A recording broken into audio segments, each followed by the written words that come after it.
Have you ever heard someone say, I am who I am. I was born this way. Or perhaps my dad was like this and I'm just like him. Or perhaps you've even said it yourself. It's easy to feel like our identity is fixed or set in stone by our experiences, our beliefs, and the roles that we play in life. But what if we told you that your identity is actually much more fluid? In this episode of The Brain Changes, we're going to explore how our sense of self is shaped, and more importantly, how we can reshape it to align with our true values and desires. Welcome to The Brain Changes, a podcast about learning how to revolutionize the way you think and live by mastering your mind.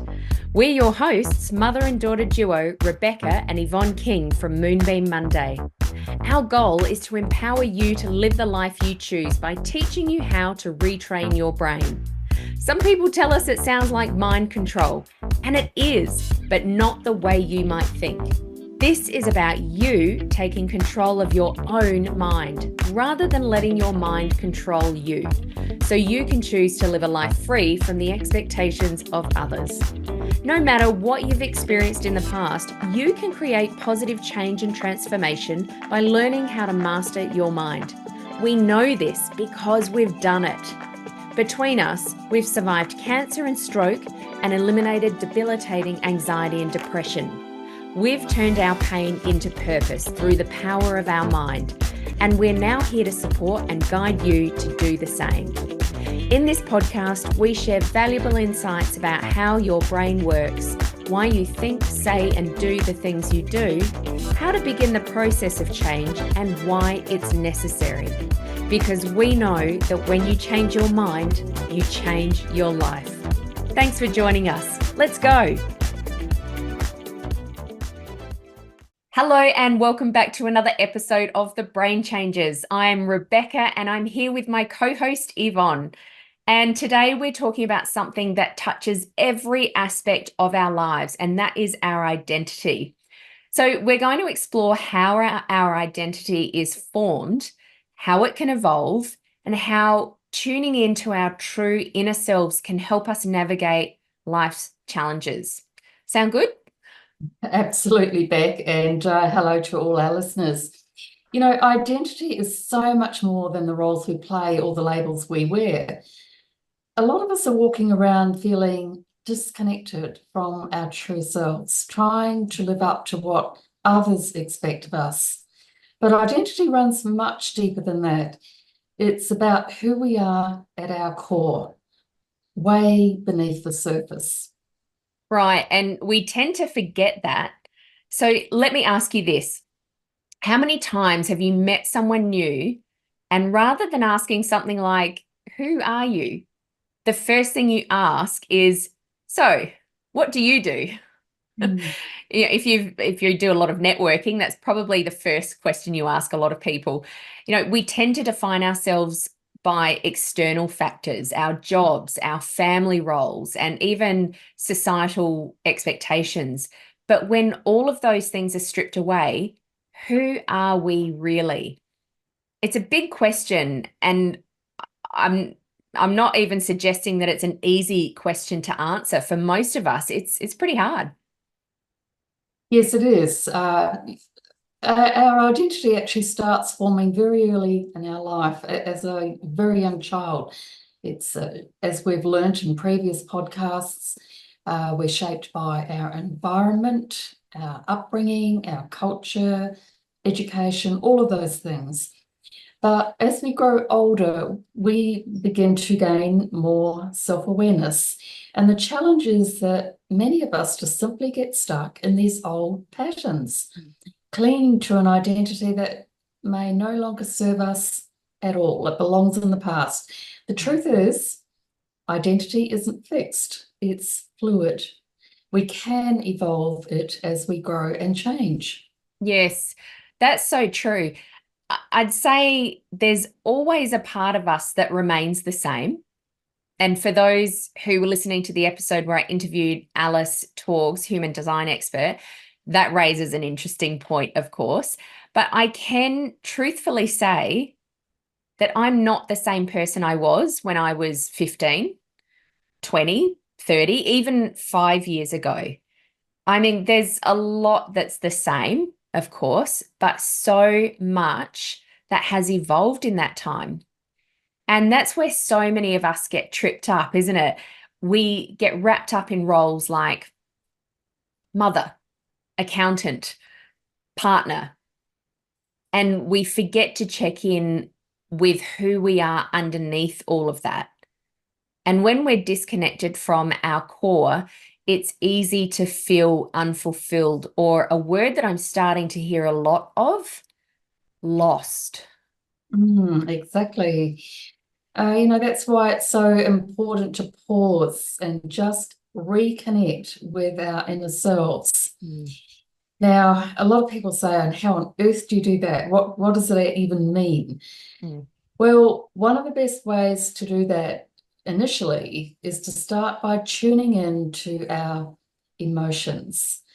Now, emotions, once again, these are like a compass. They tell us what's working and what isn't. mm. Yet most of us have been taught to ignore them or bury them, especially the uncomfortable ones like fear and anger. Yes. I think we've talked about that before, haven't we? As kids, many of us have been told, stop crying, or be quiet, or even, toughen up, princess. It's like we're being taught to be logical and rational, and anything emotional is seen as weakness. Now, I'm generalizing, of course. I'm not talking about everybody's upbringing, but this is quite common. But emotions are such powerful guides, and if we learn to listen to them, and it can be a really hard thing to do. And I know this firsthand because it's something that I've been spending a lot of time on myself this year, really allowing myself to feel emotions and sit with them and understand them, because it's not something that I would say that I've been particularly good at in my life. So, how do we start identifying those core emotions? Well, it starts with slowing down and, as I said, checking in with ourselves. We live in a very fast-paced world today. We're constantly moving from one task to the next without stopping to ask, how do I actually feel?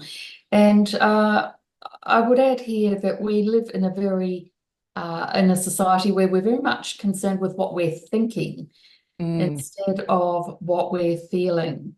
So we need to take a moment to notice what's going on inside of us. What are we feeling? And sometimes we find it hard to identify those feelings, but sometimes we actually get feelings in our body like tightness in the chest or that terrible feeling in the pit of your stomach. mm. These are actually clues to what you are feeling. Yes, so true. I found that our bodies often give us more information than we realize. And I now know when I'm feeling an ache or a pain or a discomfort of any kind in my body, the first thing I actually do is consult a book that I have, The Secret Language of the Body, because it helps me work out perhaps what I need to be focusing on, like what is actually happening. This is that true mind body connection. So once we've tuned in and recognized this emotion, what's the next step from there?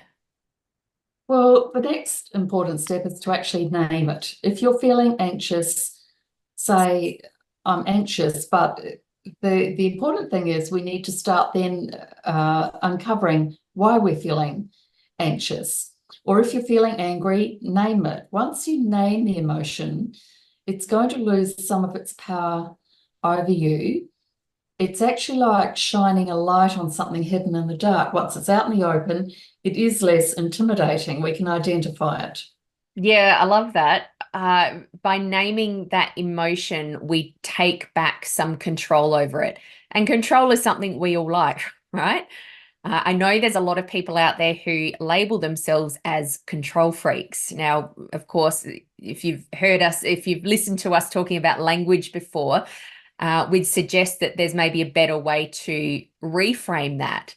But who am I kidding? We all like to have control. But how do we go from recognizing and naming this emotion to actually moving past it? Well, that is a great question too, Beck. Moving past emotions isn't about ignoring them or pushing them away. It's about feeling them, processing them, and then making decisions based on your values, not your fears. For example, if you're anxious about a big decision, ask yourself, what is behind this anxiety? We need to start asking ourselves some questions. Is it fear of failure? Is it fear of judgment?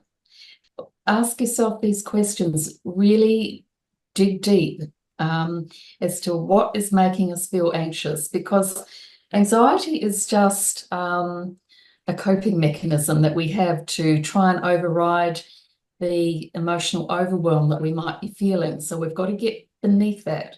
We've got to find out what's making us feel this way. And once we understand the belief that's driving the emotion, then we can start to challenge it. Okay, so I'm not sure if this is good news or bad news for our listeners, but what you're saying is if we really want to grow, we can't ignore our emotions and wait for them to go away because they'll just sit there and surface some other time, probably when we least want them to. Exactly right. Ignoring emotions, bottling them up, stuffing them down, whatever you want to call it, isn't doing you any good. It's not doing me any good. We must allow them. We have emotions for a reason. Yeah, I think that's really important. You know, it makes me think of when we've been told or when we hear people saying to a child, for example, stop crying. It's like there's a reason that that child is crying. We need to help them understand that. Hey there, listeners. This is Rebecca King, the Brain Changer, helping you revolutionize the way you think so you can live your life on purpose. If you're loving what you're learning here on The Brain Changers, we've got something special for you. Take back control of your own mind and truly connect with like-minded people by joining our Mind Masters Collective, a premium subscription membership for those who want to feel happy and confident again, to feel seen, heard, and valued at an incredibly affordable price. Inside, you'll gain exclusive access to a supportive community of people on the same journey as you, knowing they want something more and ready to invest in themselves to achieve it. You'll get loads of valuable resources and expert guidance on mastering your mind to help you live your absolute best life. You'll make new connections and friends that you didn't even know you needed. We'll get close and personal in monthly masterclasses with guest experts and monthly mastermind group coaching to help you navigate the challenges and celebrate the wins as you grow and change. Join us now by clicking the link in the show notes. We're all waiting excitedly for you to join us inside the collective.